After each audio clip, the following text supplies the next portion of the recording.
Hey guys, welcome back to another video. So today we are going to look at how to set up basic auth for your WP Engine environment. This is very simple and it's straightforward. So when you log into your site, head over to sites in the menu, and what you need to do is click on your environment name. So mine is Kofivi Dev, so I click on that.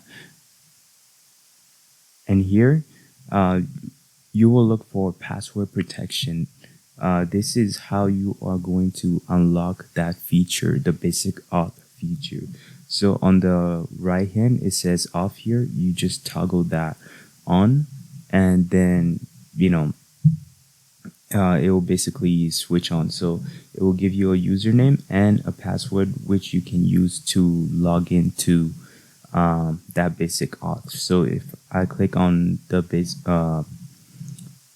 URL of my site, for example, is showing the basic auth, meaning that it actually works. So if you have enjoyed this, subscribe.